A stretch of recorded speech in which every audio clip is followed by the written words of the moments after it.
We are joined by the one, the only Nathan Diaz. Nate, welcome back. Thanks for having me. We just talked about the microphone before this. Thanks for having me. We took a lot of heat. We did one of these like 3 weeks ago in Las Vegas. A lot of people had nice things to say about you. A Conor McGregor fan on Instagram said the next time he'd see me, he'd murder me. So things went really well. So thanks, fans out there. We just did this 3 weeks ago. I'm guessing nothing has really changed in your life since then, right? You're still training for this fight on August 20th with your team. You still love Stockton. You're still doing triathlons. So we're gonna get away from all those questions. We already talked about all that stuff. Yeah. I want to get to know you, Nate Diaz. Is that okay? Let's do it. I'm gonna ask you some weird questions, and if you think it's a dumb question, tough shit. You have to answer it. All right. So here we go. What is Nate Diaz's favorite movie? Get that mic up. Ryan. Of all time. Of all time. If you don't get that mic up, I'm going to walk out of this interview. Lionheart comes to my head right now. Lionheart. What do you love about that movie? It's just badass. I grew up on it. It's a cool story. I like it. Has a movie ever made you cry? No. I talked to Cain Velasquez a couple months ago, and I said, has a movie ever made you cry? And he said, yes, Terminator 2. At the end, when the robot thing had to die, he said it was... That's sad. That's the sad part. Did you cry during that part? No, neither did I, because we're tougher than Cain Velasquez. Do you watch television, Nate? And if so, what's your favorite television show? I don't watch too much television anymore, but growing up, I watched, what did I watch? Fresh Prince of Bel-Air? Yeah, it's a great show. Yeah, these are just things coming to my head. That's why Fresh Prince. And South Philadelphia, born and raised. On the playground is where he spent most of his days. Yeah, there you go. He got whooped on the basketball court. To Bel Air. They said in Bel Air. Live with his aunt and uncle in Bel Air. I'm a big fan of the Fresh Prince too. Yeah, that's a good one. You are a vegan. What is your favorite dish to eat as a vegan? Vegan. I just went to a vegan restaurant yesterday, and it was like a Mexican bowl with rice, beans, avocado, pico de gallo, stuff like that. Yeah, that fills you up. Yeah. I see you always have like these there's all kinds of stuff. These proteins that you're using, the powders and all that stuff they're using. Yeah, I have Vegan Garden of Life. They're like a good vegan supplement company, and they got meal and proteins and all kinds of different stuff. I like that. Now we plug in just because you asked. Garden of Life. Garden Life. I gotta check them out. What's your favorite music to listen to before a fight to get you fired up? I always listen to. I have a wide variety of music I listen to. I like a lot of rock music. I listen to all kinds of stuff. Classic rock. Led Zeppelin. Led Zeppelin. There's just so much stuff, and then rock, System of a Down, Audio Slave, Deftones, Tool, and then I like rap music a lot. And my main stuff I like always that never, even if it gets old, I find something new that doesn't get old. I listen to Tupac. I listen to everything. What, like right before you're about to go out to fight, are you listening to music to get your mind right? Tupac. Yeah. If you could go anywhere in the world on vacation, where would you go? Hawaii. What island? Any of them? Oahu. I've been to all of them. I like them all, but I like Oahu. Oahu? Best, yeah. I would go to Italy.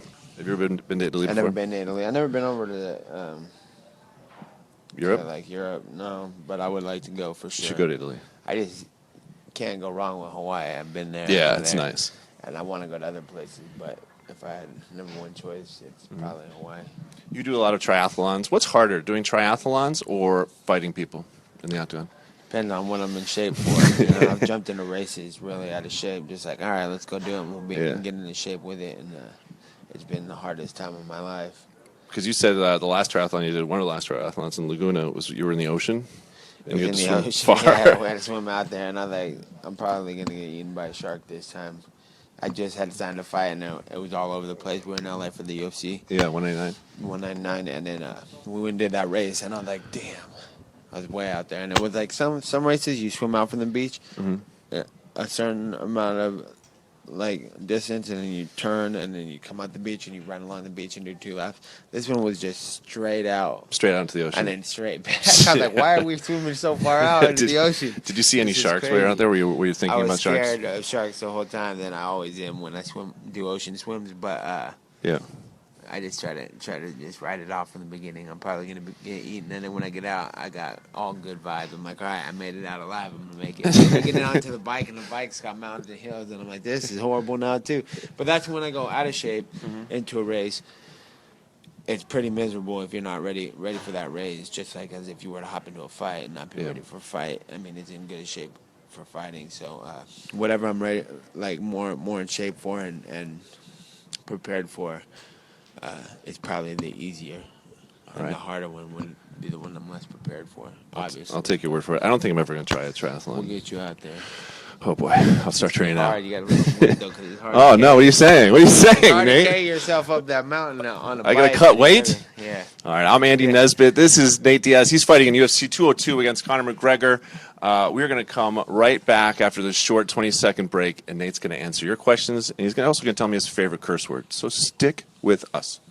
Thank you for sticking with us through that break. I'm Andy Nesbitt. This is Nate Diaz. We're in Los Angeles, California on a beautiful day. Nate Diaz, what's your favorite curse word? I don't curse. What? I saw you curse a lot of times on TV once. Yeah, but none of them were my favorite. That was all by accident. Okay. So I You try just not got to emotional? curse. I try to not. Okay. I try to set a good example. Your favorite curse word is like shoot, darn, There you go. dang.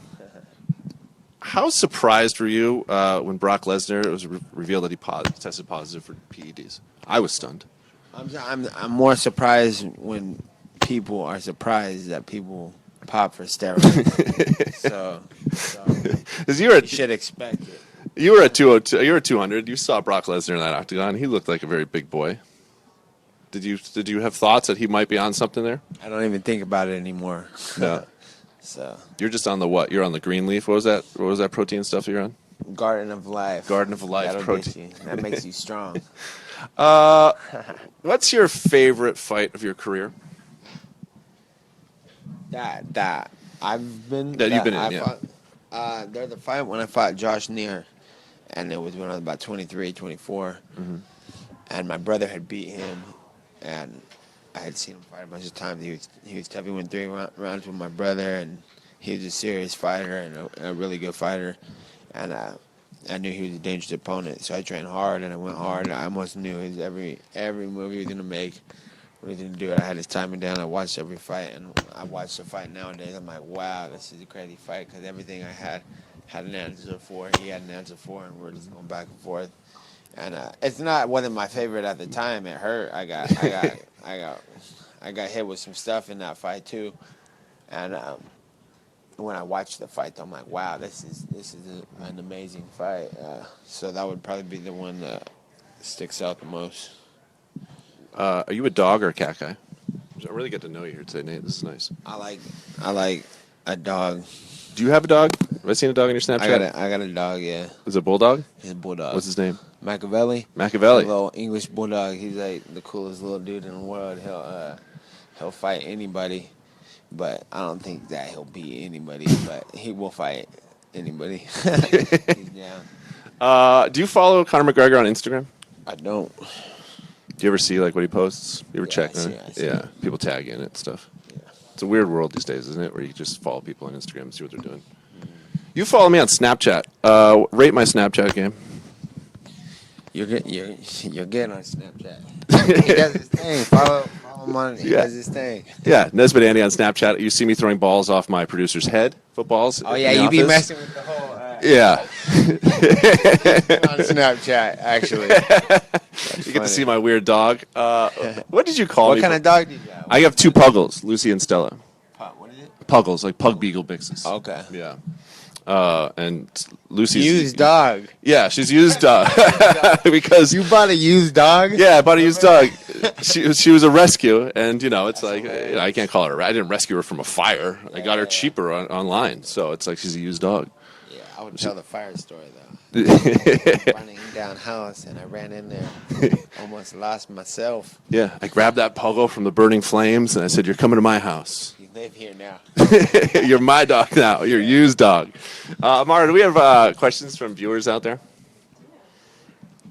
What do you got, Mina? Thomas asked, would you ever fight your brother? Oh, it's just no way. What's his name? Thomas. Thomas what? Thomas, you just walked into a world of hurt. I'm gonna get you, motherfucker. I don't cuss. Yeah, you don't cuss. You just get emotional. Nate would never fight his brother. He loves his brother. What's the coolest thing about your brother? My brother? Yeah, I don't have a brother. He's cool. He's What's the best thing about it? Is he's taught you a lot in your life. Nick. He's Nick's the man. Mina, we got another one? And Joel asked, what's the biggest difference in your life before and after your first UFC contract? Well, when my first UFC contract, I believed I was rich, and then after my UFC contract, I realized I wasn't rich. That's a true story. If you watch The Ultimate Fighter, when I won The Ultimate Fighter, I look at Dana White, I go, I'm rich. And then I really actually believed that. Then you weren't rich. And I went home and I went to buy I had a plan to buy my mom a house and buy a Cadillac. I went home and I went straight to the dealership. And when I got to the dealership, I was like, yo, I want a Cadillac. Woo, woo, woo. I'm looking at houses. I'm talking to this dude who works at the dealership. He's my friend. I was like, I want to get a Cadillac. I'm buying my mom's house. We're looking at houses right now. Woo, woo. He's like, I'm proud of you. Cool, man.